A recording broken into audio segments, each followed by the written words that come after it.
Você sabia que as crianças também podem ter queda de cabelo? A gente convidou o dermatologista Paulo Miller para falar um pouquinho mais sobre esse assunto. Se você tem dúvidas sobre queda de cabelo infantil, tá? A gente já recebeu aqui algumas perguntinhas sobre coceira no couro cabeludo. Hoje o doutor vai responder sobre queda de cabelo, tá? Queda de cabelo em crianças. Então manda o WhatsApp pra gente, 991765602. Boa tarde, doutor Paulo, tudo bem? Boa tarde, Fernanda, tudo bem e você? Tudo jóia. Tudo Prazer ótimo. te receber mais uma vez Prazer aqui, é meu. viu? Obrigado. É comum, doutor, queda de cabelo em criança? Olha, é comum, viu, Fernanda? Não é tão comum quanto em adultos. Em adultos é mais comum do que em criança. Até porque em adultos a gente tem aquele quadro da calvície, ou que a gente chama cientificamente de alopecia androgenética, que é uma tendência mais genética, o homem começa a ter as entradas, a mulher tem uma rarefação do cabelo. Isso é muito incomum, isso é raríssimo em criança. Mas tem outros problemas que levam à queda de cabelo em criança, que podem acometer o adulto, mas que com frequência também acometem as crianças. Como, por exemplo? Bom, uma coisa que é bem frequente, falando uma que é bem específica da criança, é a micose no couro cabeludo, nos cabelos. Frequentemente os adultos têm falhas no cabelo e acham que é micose. É muito raro micose atacar o couro cabeludo ou o cabelo de adultos, mas mesmo? é bem comum em criança. Então é uma causa bem frequente em criança. Então essa telespectadora que mandou, a micose coça? Pode coçar, porque ela faz um processo inflamatório no couro cabeludo. Entendi. Nem sempre, mas pode coçar e lógico, tem outros problemas que levam à coceira também. Mas é um sinal que a gente tem que ficar atento. Então a olha, micose do couro cabeludo é comum em criança, é uma coisa que a gente tem que avaliar sim, é uma possibilidade. Então deixa eu até ler aqui a pergunta dessa telespectadora, ela não se identificou, mas ela disse assim, ela queria saber na verdade se existe algum remédio, que a filha dela, ela disse que ela tem uma alergia no couro cabeludo, coça muito, ela transpira e começa uma coceira, chega a ferir o couro cabeludo. Teria que fazer uma avaliação. Exatamente, no caso, né, exatamente. O sintoma, com esses sintomas a gente não consegue dizer com certeza. Acho menos provável, porque geralmente a micose do couro cabeludo pega áreas específicas, não é uma coisa difusa. Entendi. Eu tive a impressão, pelo que ela descreve aí, que é uma coisa mais generalizada. Toda. Talvez ela até tenha um quadro realmente alérgico, uma outra situação. Até pode ter uma micose mais espalhada, mas é mais difícil. E geralmente na micose tem o fio quebra, então fica uma área que o cabelo fica rarefeito mesmo. Então a pessoa vê que tem uma falha no cabelo. Entendi. Né? Então isso é uma coisa que não é tão difícil de ser percebido. Então geralmente chama atenção. Então a gente tem até uma foto, né, Vamos mostrando dar uma olhadinha que é lá? uma queda de Exatamente. cabelo infantil, né? Quer ver Fica se mais ou menos assim. Olha, isso exatamente. Esse caso é um caso de micose do couro cabeludo. Observe que o couro do cabelo está vermelho, está descamativo, não fica lisinho, os fios se quebram. Então tem um processo inflamatório na pele. Então isso é bem característico de micose do couro cabeludo. Então nessas situações, quando tem a suspeita, a gente raspa essa pele que está descamando, um pouquinho desses fios quebrados, e a gente consegue examinar e ver que tem o fungo ali. E aí a gente trata. E é importante tratar porque se deixar muito tempo isso sem tratamento, casos mais avançados, pode ter um dano permanente no cabelo. Daí não cresce e o cabelo mais não cresce mais. Mas geralmente essas situações, que nem nesse caso aí, tratando, vai reverter completamente. Entendi. E geralmente tem que entrar com medicação via oral, só remédio de aplicar não resolve. Então por isso que é importante avaliar, definir o diagnóstico certinho e tratar, porque a princípio é totalmente reversível. E qual que é a diferença entre a queda de cabelo no adulto e na criança? Essa é uma delas que, por exemplo, micose do couro cabeludo é raro no adulto. A segunda é que na criança, geralmente a gente tem um fator por trás que está levando à queda de cabelo. Como, por exemplo, essa queda genética, a calvície não acomete a criança, geralmente tem uma causa. Então, que a gente falou, a primeira delas aí, fungo, né, micose. A segunda é uma doença também que acomete os adultos, que é a alopecia areata, que faz uma falha no cabelo. Eu acho que a gente tem até uma imagem dela aí. Vamos dar uma olhadinha, acho que é a próxima. Isso. Essa daí. E essa, com frequência, as pessoas confundem com micose. Porque aparece essa área lisa, não tem sintoma, essa não coça, não tem sintoma nenhum. E não tem a descamação. Não tem descamação. A pele está normal. Você passa a mão ali, a pele está lisinha, só que sem cabelo. Entendi. E às vezes até as pessoas ficam tratando isso como micose. Ah, eu tô com uma micose, caiu o cabelo, e às vezes fica protelando e na verdade não. Isso é um outro problema que a gente chama de alopecia areata. É, provavelmente a própria imunidade que ataca o fio do cabelo e o cabelo cai naquela região. Então é um tratamento totalmente diferente da micose. Quais outras causas, doutor, da queda na criança? Na criança. Uma outra importante também, que às vezes acontece em adulto, mas em criança e adolescente é muito comum, chama-se tricotilomania. Não é um problema do cabelo e nem do couro cabeludo. A criança tem um transtorno psicológico, compulsivo. Ela tem um impulso de ficar tracionando o cabelo. Então ela arranca o cabelo. E muitas vezes os pais não presenciam isso. E a criança não fala muitas vezes isso espontaneamente.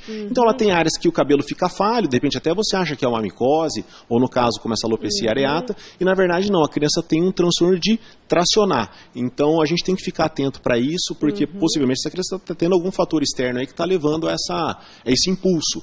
E às vezes esse diagnóstico diagnóstico não é fácil, porque às vezes os pais não observam, a criança não fala.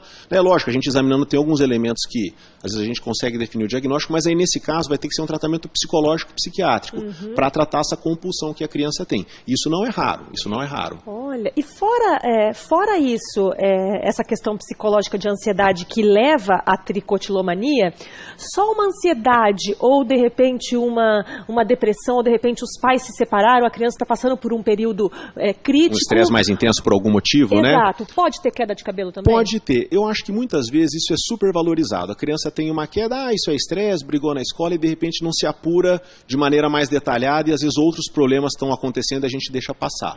Mas, por exemplo, a alopecia areata, que é essa que fica o cabelinho liso, que a gente viu agora há pouco, né, fica sem cabelo, ela pode ser desencadeada por eventos de estresse. Não é só o estresse, mas o evento estressante pode ser um fator desencadeante. Então, por exemplo, pacientes, às vezes os pais se separam, ou os pais foram morar no Japão e a criança ficou sozinha no Brasil, às vezes com outros familiares, e aparece uma área. Então, pode ser um evento desencadeante, sim. Tanto para a tricotilomania ou eventualmente para essa areata, ou às vezes até uma queda mais difusa do cabelo também pode acontecer. E a alimentação das crianças, doutor, tem alguma coisa a ver? Tem uma coisa a ver, porque uma outra causa também de queda de cabelo, a gente usa o nome científico de eflúvio telógeno. Só que nessa situação o cabelo cai meio difuso, não fica uma área igual a gente mostrou ali nas fotos. Entendi. O cabelo cai difusamente, a mãe, os pais vai ficando observam... aquele cabelo mais ralinho. Mais ralo, ou na hora de pentear, no travesseiro, vê muitos fios soltos. E a gente sabe que alterações nutricionais, vitamínicas, às vezes podem fazer esse tipo de queda. Então, a desnutrição, por exemplo, é uma causa de queda de cabelo difuso, que a gente chama de eflúvio telógeno. Eventualmente, alterações hormonais, problemas da tireoide. Então... Pode ser manifestação de alguma doença interna? Pode ser. Então, pode ser. No caso, por exemplo, acho que esse exemplo é muito bom. A criança tem uma alimentação inadequada e isso pode se manifestar com queda de cabelo. É possível que sim. A criança está com uma anemia, então, às vezes, tem uma anemia mais intensa, isso pode se manifestar como queda de cabelo.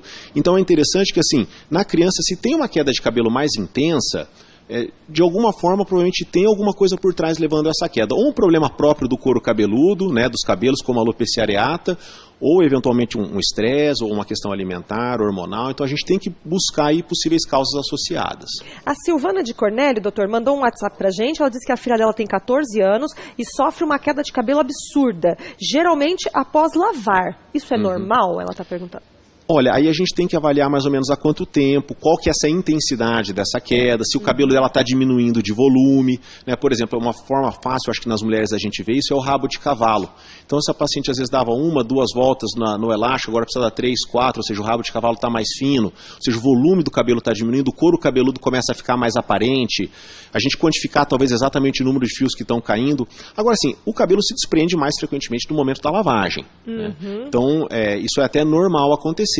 Mas se está muito mais intenso, isso está persistente, e além disso, eventualmente, a gente está vendo uma diminuição de volume do cabelo, é uma coisa que a gente tem que ficar atento, até porque ela é uma menina, é adolescente, mas ainda muito jovem, 14 anos, então não é uma idade que a gente esperaria que tivesse uma diminuição normal do volume de cabelo. Ela é muito nova ainda, então eu acho que é um caso que tem que investigar. E só que ela indo um pouquinho diferente do que a gente está falando, ela já é uma menina que já passou pela puberdade, já é uma adolescente, então eventualmente fatores hormonais aí podem ter uma influência um pouquinho maior, mas enfim, ainda dentro dessa discussão que a gente falou, exatamente é o mesmo ponto. Doutor, você falou de cabelo preso, rabo de cavalo, e aquelas mães que prendem as Maria Chiquinhas assim, ó, que a criança chega a ficar...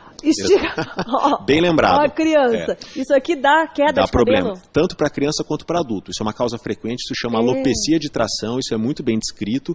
E essa tração excessiva na raiz do cabelo, você pode ter uma rarefação, o cabelo pode partir, você pode ter uma rarefação local. Isso a médio e longo prazo, se você vai persistindo com esse hábito por um período muito prolongado, você pode ter uma lesão até permanente ali.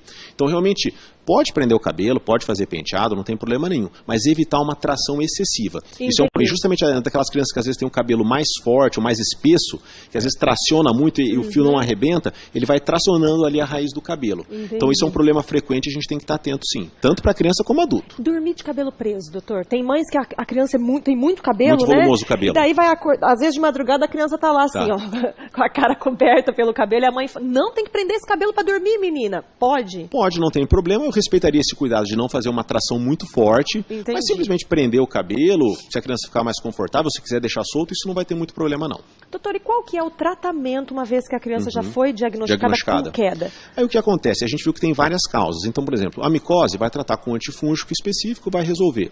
Aquela alopecia areata, Vai depender um pouquinho da idade da criança, a gente pode usar remédios locais. Ali, criança, geralmente a gente tenta não tratar com medicação via oral. No caso, a tricotilomania, a gente vai ter que fazer uma avaliação psicológica, ou talvez entrar até com medicamento para tentar conter essa compulsão de puxar os cabelos.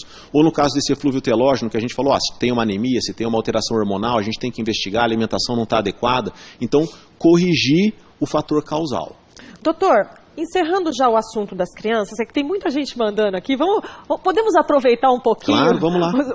O Júlio está perguntando se usar boné cai o cabelo. Uma dúvida bem frequente também, a princípio não. Então, boné, ou mesmo quem trabalha com touca, material de proteção individual, se ele não tiver muito apertado, for uma vestimenta adequada, não tem problema nenhum, pode usar o boné, isso não é causa de queda de cabelo ou de calvície, mesmo na idade adulta, né, que também é bem frequente essa dúvida. E mesmo as crianças, adolescentes, às vezes usam boné o tempo todo, isso não é para levar queda de cabelo. É mito. É mito. Se tiver tendo queda de cabelo, a gente tem que procurar uma outra causa. Pra gente encerrar, a Neuci mandou, boa tarde, Fernanda, gostaria de saber, meu cabelo caiu e não nasceu mais. O que eu posso tomar para nascer? Acho que passar alguma coisa, uma medicação é complicado aqui, né, doutor? Mas porque pode acontecer do cabelo cair e não nascer mais? Pode acontecer de cair e não nascer mais. Então existe um grupo de doenças que a gente chama de cicatriciais. O cabelo cai, você tem um processo inflamatório no couro cabeludo e não volta mais cabelo nessa região. São felizmente incomuns, em criança menos ainda, a gente vê isso mais em adulto do que em crianças. Que bom.